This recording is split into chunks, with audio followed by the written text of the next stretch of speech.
We are back with Mike Malatesta talking about his unbelievable story. At what point did coaching enter the world, and how did you know you were ready to receive it? I had to try something. And strategic coach is what I tried. And I have to tell you that I didn't go because I was excited about going. I went because I was punishing myself, right? Oh, okay, now I got to get some coaching. And when I got to coach, I was interested, but I was not engaged. For a while, it took me a while to really get past this BS mentality I had that you guys, guys and gals who are in the room, you probably need this kind of help, but I don't. It's just kind of like a chip on my shoulder. But I'll tell you what changed everything for me in coach. Well, two things.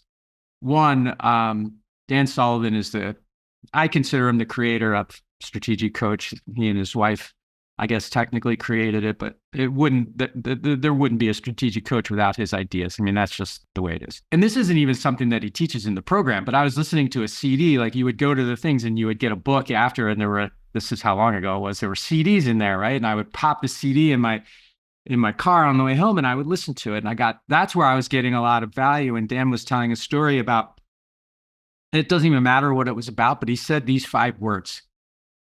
He said, "My future is my property." And when he said, "My future is my property," it was like a baseball bat to the head for me, because I had been, as I described, thinking that my future was someone else's property. I was waiting for someone else to come along and tell me what my future was going to be. And when Dan said, "My future is my property," I said, God darn it, you're right. My future is my property. It's not Butch's. It's not the government's. It's not, the people on our team. It's not the frustration I'm feeling. That the future is what I want it to be. And that changed my mentality in a way, in the most profound way that anything has besides getting married. Like, that just changed everything. And once I accepted that my future was my property, Richard, there was nothing, well, I shouldn't say it. I was no longer going to take any BS from myself. I was no longer going to be the excuse for me not getting what I want or making progress towards what I want. And even today, that was almost 20 years ago when I heard that, give or take. And even today, I say that all the time. My future is my property. I tell myself that all the time. Every time I'm feeling like I am not getting where I want to be and I want to blame somebody, right? I say, no. My future is my property.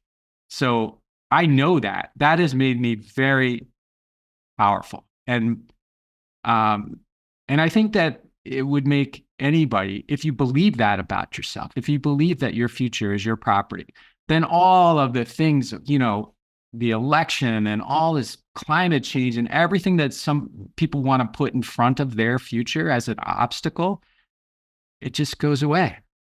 Now, I'm not delusional, right? I mean, I can't predict everything in my future, which is why we have key man insurance or buy sell. It's like, I can't predict all of that stuff, but I can sure as hell proactively work towards what I want to create. And I can make up what I want to create. I can admit, because the future is what? It's 100% made up, right? I mean, right? It's a made up thing. So It doesn't exist until it becomes the past. Right. So why not will it into existence the way I want it instead of just waiting for it to come?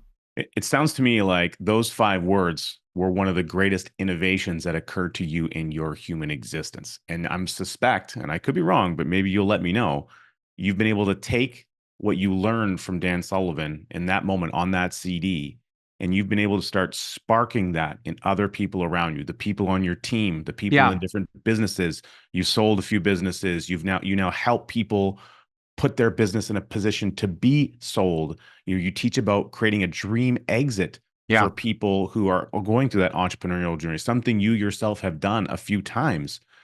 How important is it to you to be able to convey that value that you received 20 years ago while probably driving in your car to the other people that are around you and the entrepreneurs that you meet, and you find that they're running through similar challenges and obstacles and feelings that you yourself have had over the last 30 years? Yeah. There's no greater impact I can have on someone's life than helping them see that their future is their property, and helping them understand what they need to do to create a dream exit for themselves at some point down the road. And that doesn't even have to be a business owner, because everyone's got a dream exit of some sort in their future.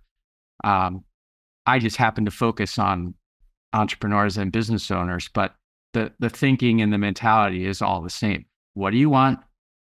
Get very clear about what you want. Don't be embarrassed by it. Don't be, ashamed of it. Don't think you don't deserve it. Just start with, what do you want?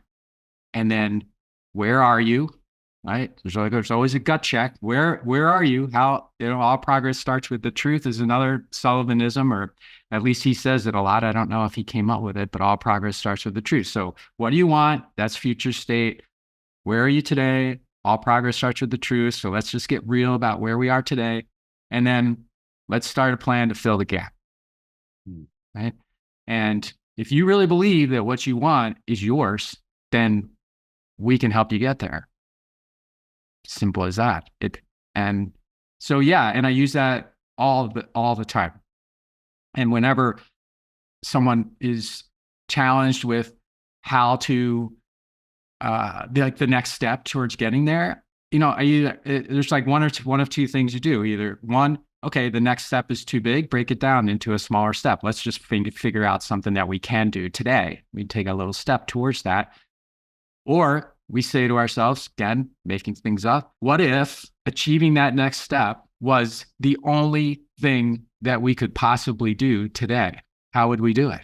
Yeah, moving out of the I can'ts to the I cans, and Yeah. taking away the restrictions that we either externally or internally impose on our own brain. And I love all the questions that I learned from Dan Sullivan. And some other great teachers that I've had is, what might I do? What might it do? I Right. do specifically that I haven't already thought of yet? So sometimes you write down a list of things and you come up with a bunch of ideas, and then you get to a point where, like, okay, I don't have any new fresh ideas. But then if you pause for a moment and say, okay, what else might I do that I haven't even thought of yet that's totally and completely different than that? It's like your brain accesses another part of itself it didn't even know existed. Yeah.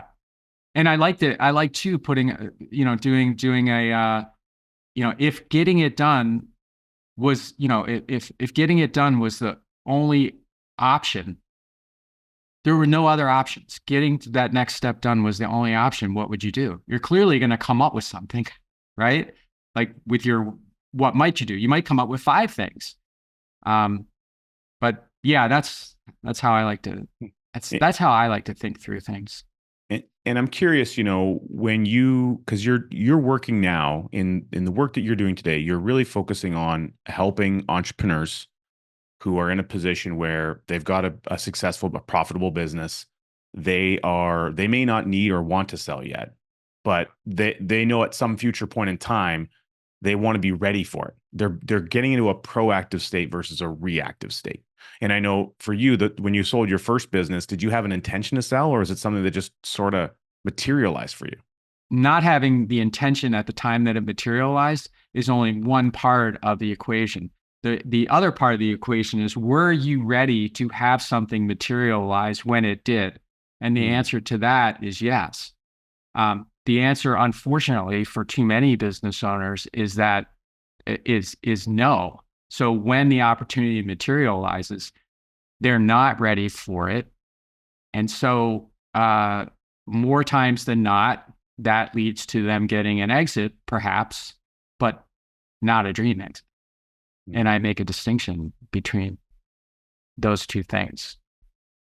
So if we have entrepreneurs looking at this conversation today, and we were to give them, from your experience and all the people that you've served, what would be the top one, two, three things that you might share with them about what they could do specifically in their world today to position themselves, to move them one step, one notch closer to the potential of creating a dream exit? Yeah. So I like to, I like colors, and I describe what you're asking me as red, gold, green.